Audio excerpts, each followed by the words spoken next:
There is no shortage of need in this world. Oftentimes, people see those needs through a slightly tinted glass. Other times, they view them with dark colored glasses. Whether a person uses light or dark colored glasses, it obstructs his vision and his ability to see clearly. Our role as counselors is to help people take off anything that blurs their vision so that they will not miss the opportunities God places in their path. We can focus on the problem and miss the person in the middle of the problem.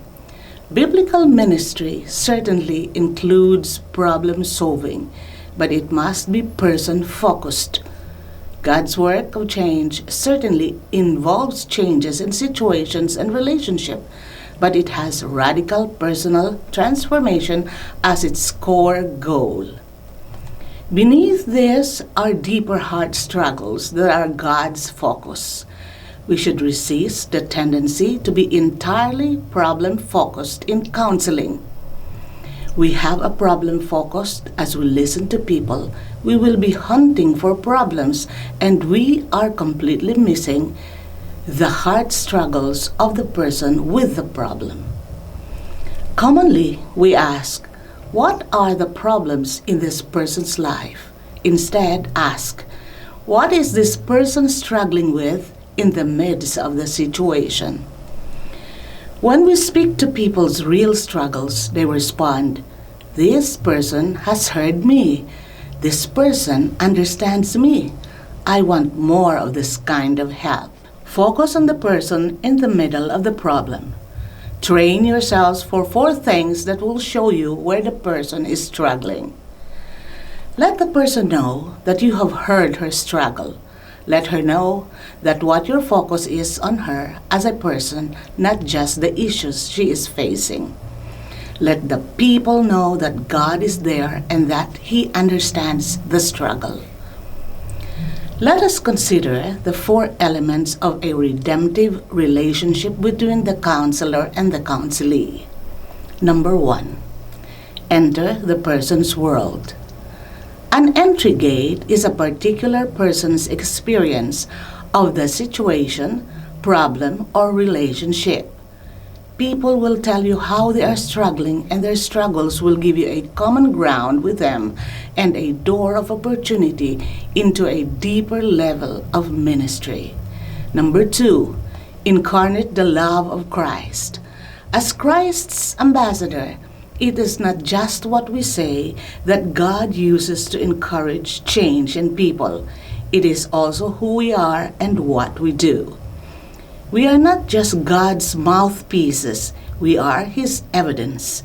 Our lives testify to the power of His grace to transform hearts.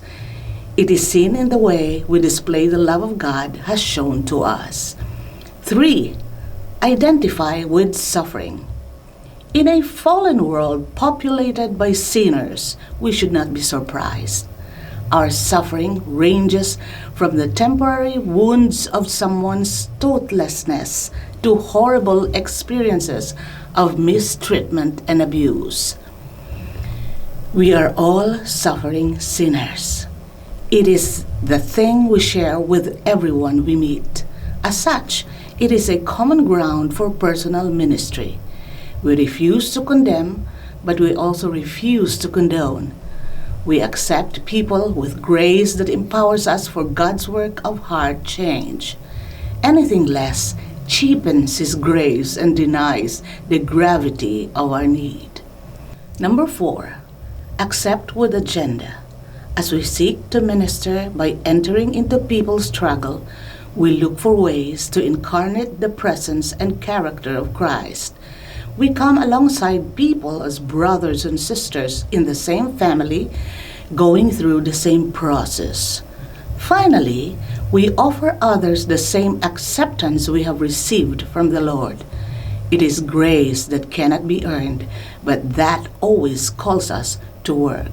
A redemptive relationship becomes a place where people are renewed, restored, rebuilt, and refined, where God is central and given the glory due Him. Now let us go to the counseling definition. Counseling is a caring relationship between two persons in which one person, the counselor, seeks to help, encourage, and or assist another person, the counselee, to deal more effectively with the problem of life.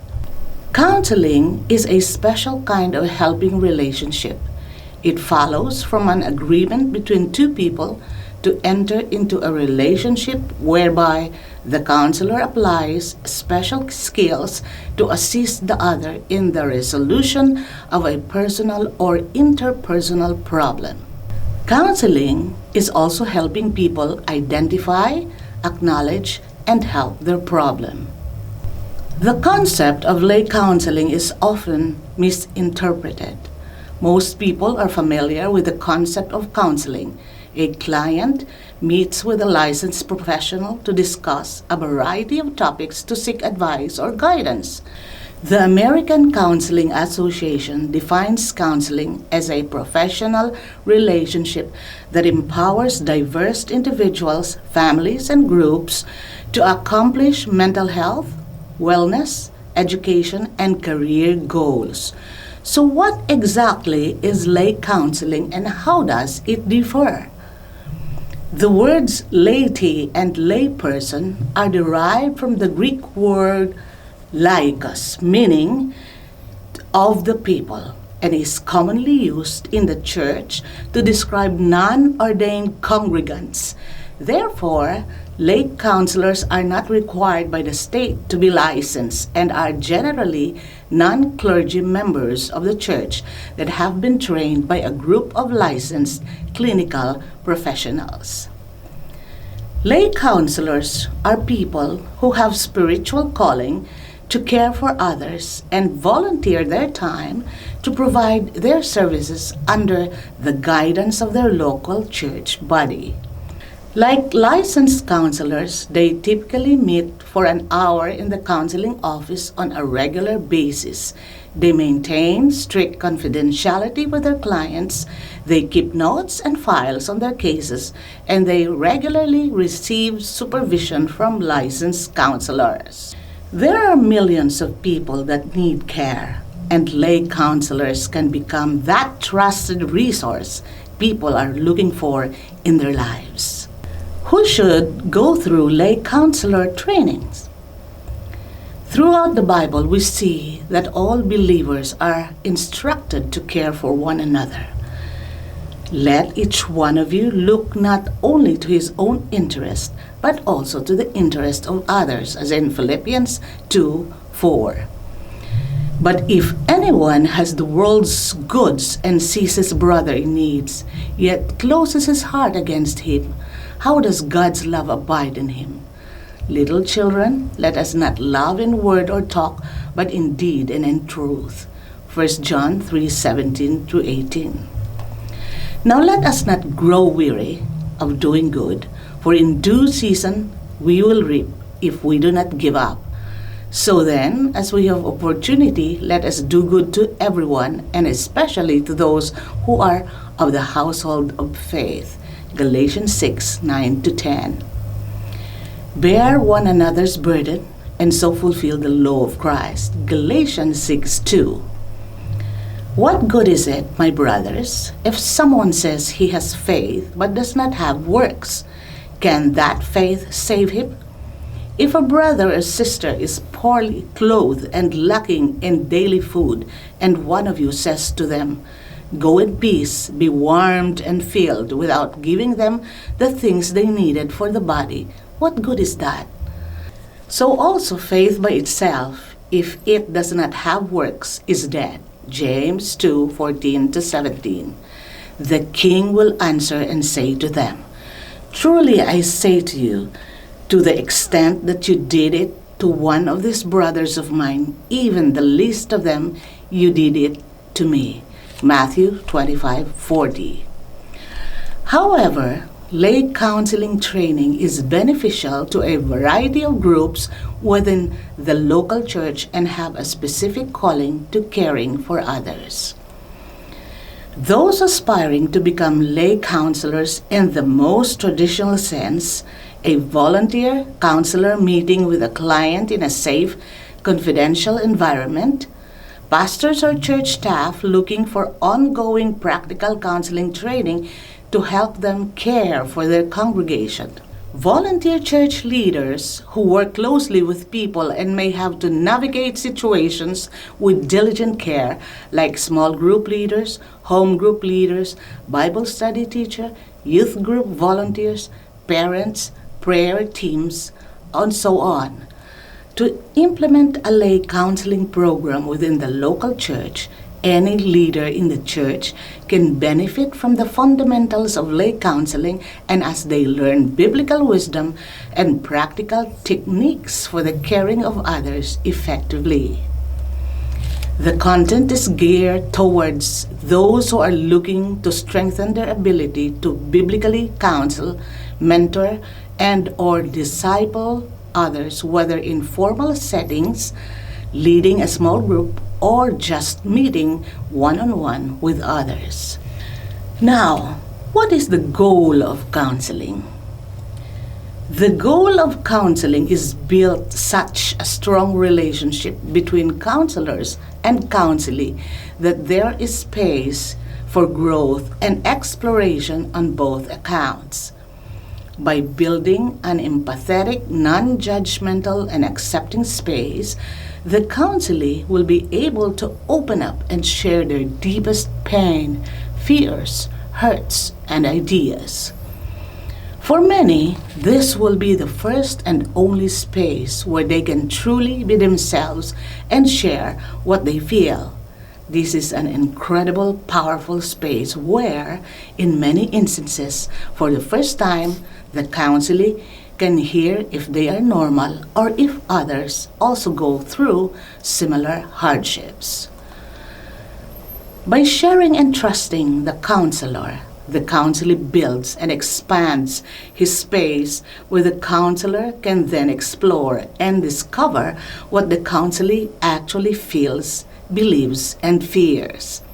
It is then the counselor's privilege to take everything that the counselee brings and help the person go on a journey of guided exploration into their own mind and psyche. The counselor is not there to tell the people or the person what to do, believe, or think, but rather to help them see the bigger picture, to connect the dots between events and feelings or previous mysteries. A skilled counselor will be able to guide people to find in themselves the answer they are seeking for and be able to give them feedback, a sense of power, and control over their own lives again.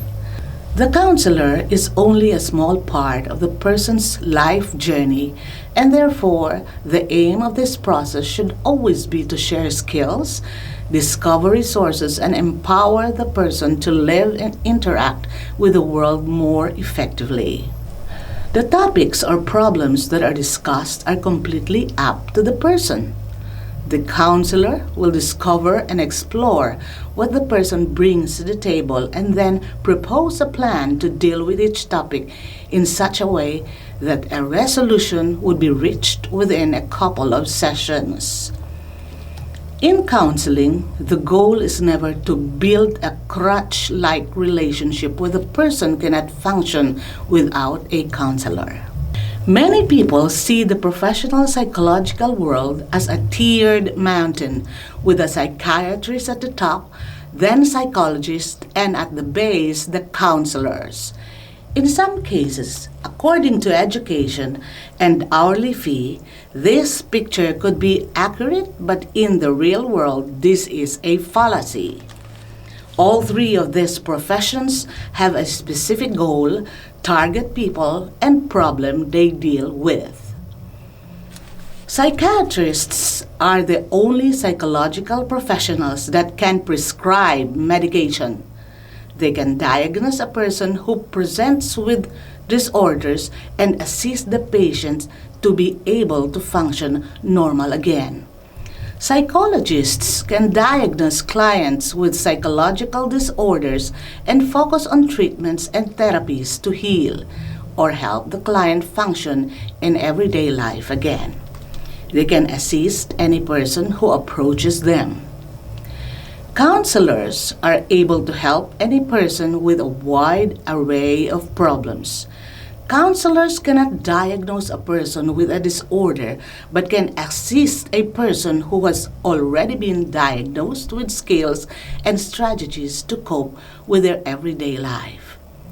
In most instances, counselors are more affordable and therefore more accessible to the public. Counselors are able to deal with everyday issues that mentally healthy people are struggling with. There is a stigma that only sick or broken people go for therapy. This is plainly not true. Therapy is for any person who is stuck or struggling in a specific part of their life who wants to overcome this issue and get their power back to face life and all its challenges. It takes a very brave person to acknowledge that they are stuck and need help. Why do people need counseling? People need counseling for self-understanding or self-knowledge. The first important goal of counseling is to help the individual in their own evaluation.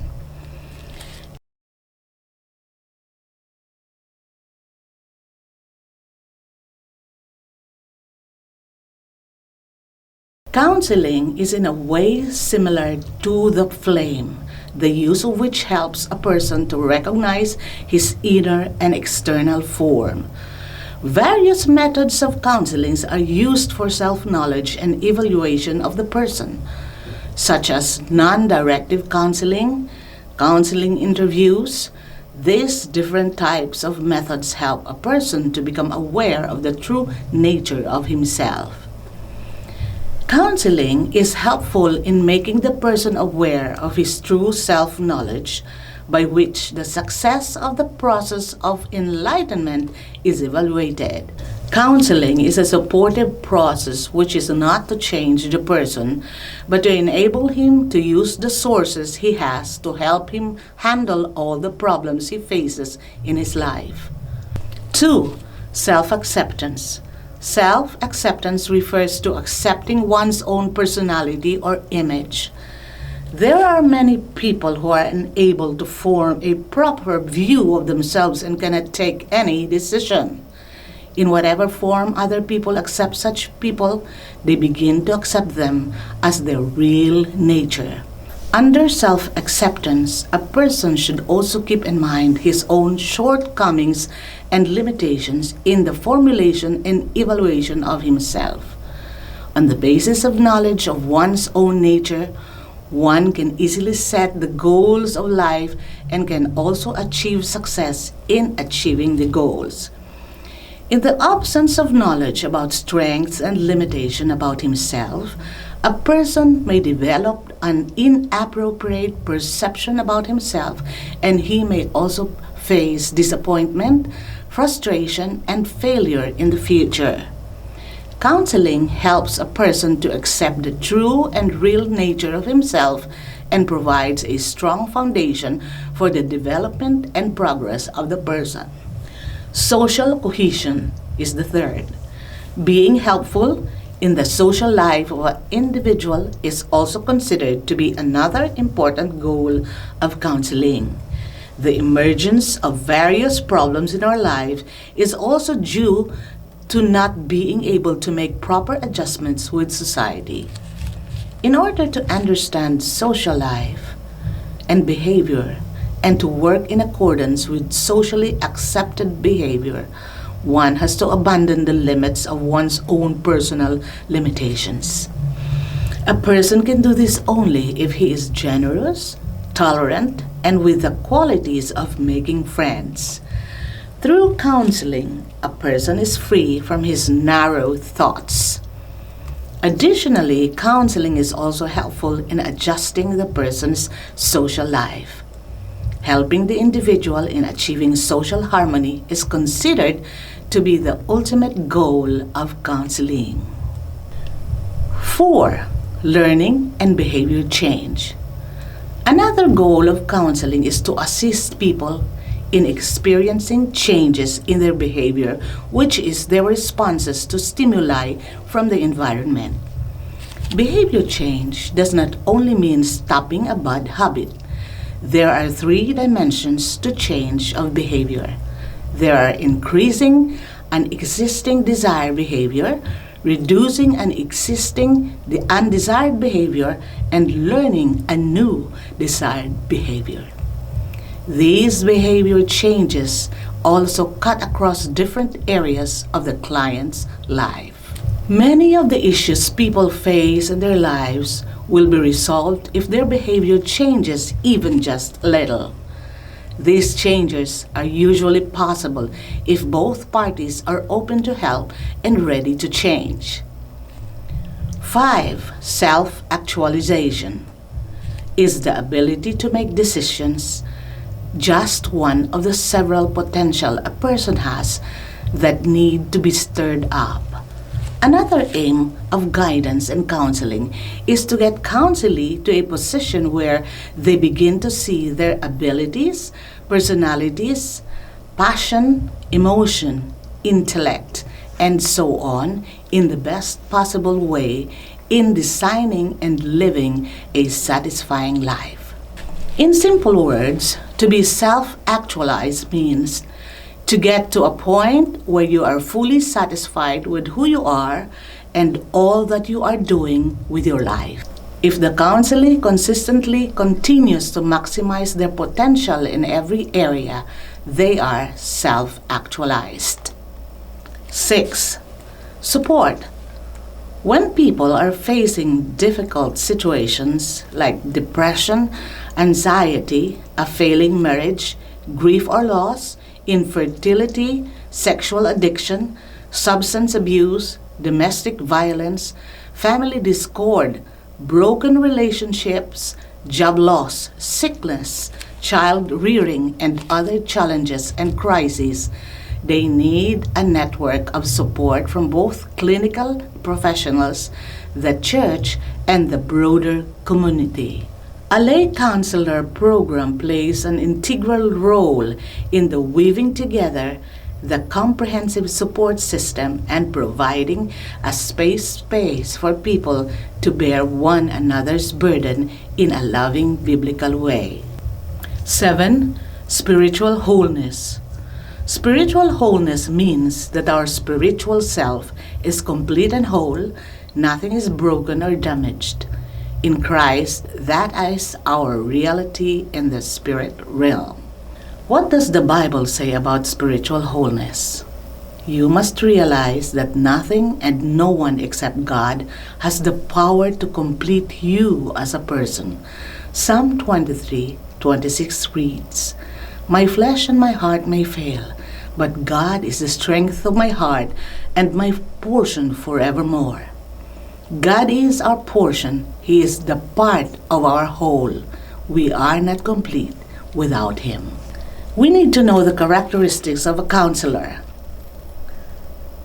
The counselor must be warmth, meaning he must be caring, respecting, or possessing a sincere concern for the counselee regardless of actions or attitudes.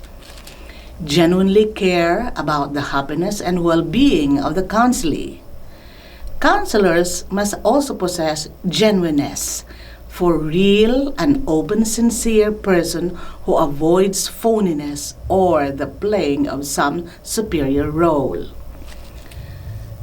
Empathy is the ability to feel with the counselee, sensitive and able to understand thoughts and feelings. The counselor must behave professionally, morally, and ethically. Professional means he has the proficiency to exercise his profession in terms of KASH, knowledge, attitudes, skills, and habits.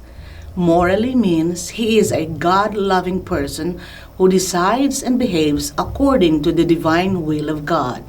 Ethically means whatever he does is appropriate and proper to his profession. Second, passionately cares. Develop a helping relationship to a needing person to give him or her help. 3. Must operate on a basic ethical principles. Personal moral qualities of a people helper. Number 1, empathy. Empathy is the ability to communicate understanding of another person's experience from the person's perspective. Sincerity, a personal commitment to consistency between what is professed and what is done.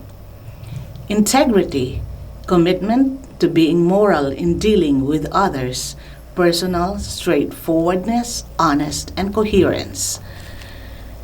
Fourth, resilience, the capacity to work with a help's concern without being personally diminished. 5. Respect, showing appropriate esteem to others and their understanding of themselves. Self-respect, fostering the people helper's self-knowledge and care for self. Humility, the ability to assess accurately and acknowledge one's own strengths and weaknesses. 7th, competence, the effective deployment of skills and knowledge needed to do what is required. 8. Fairness, the consistent application of appropriate criteria to inform decision and actions. Wisdom, possession of sound judgment that informs practice. And last, courage, the capacity to act in spite of the known fears, risk, and uncertainty. Let's go to the ethics of counseling. Respect each individual as a person of worth, feelings, thoughts, and will. The respect for person means individuals should be treated as autonomous agents.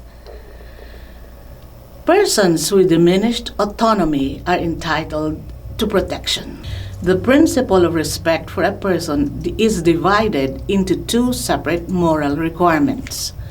The requirement to acknowledge autonomy or respect for counsel's right to be self-governing.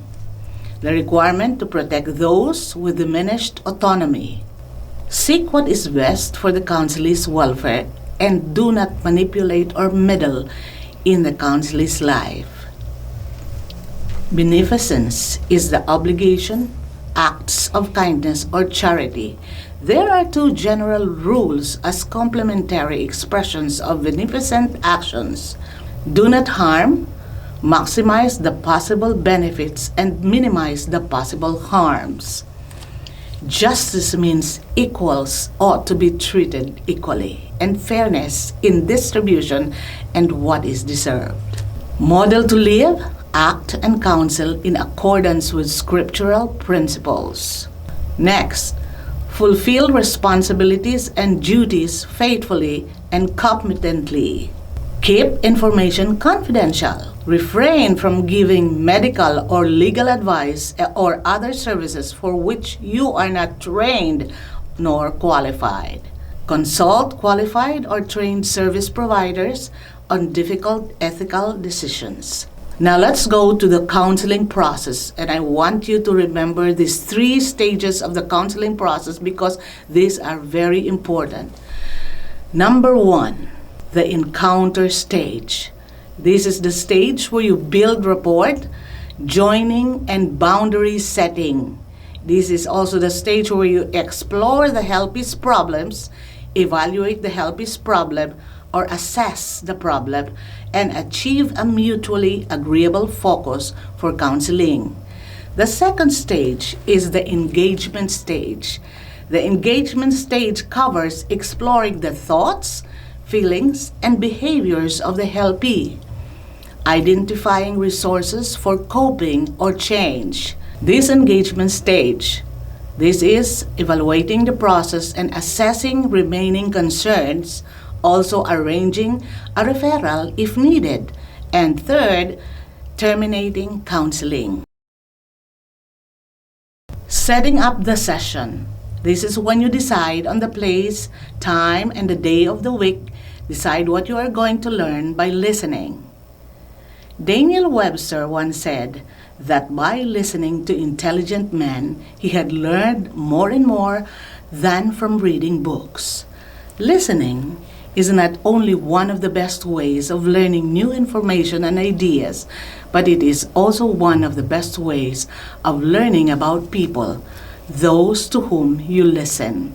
Be aware that concentration is not easy and that listening requires discipline. Recognize that not listening equals indifference, and this doesn't help anyone. Realize that learning to listen to one another helps us learn how to listen to God. Get rid of the idea that listening is less important than speaking. A poor listener is likely to be a poor speaker as well. Don't assume that you already know the full implications of the idea you are listening to. Judge content as well as delivery. Control your emotions. Ideally, the place must be free from distraction where the helper and the helpee could freely talk, ensure safety, accessibility, appropriateness of place, decide on the frequency of the meeting, talk about the length of each meeting, discuss confidentiality, keep information to ensure trustworthy counseling. Exceptions: child abuse, suicide, or homicide. This covers our counseling lesson for today. God bless you.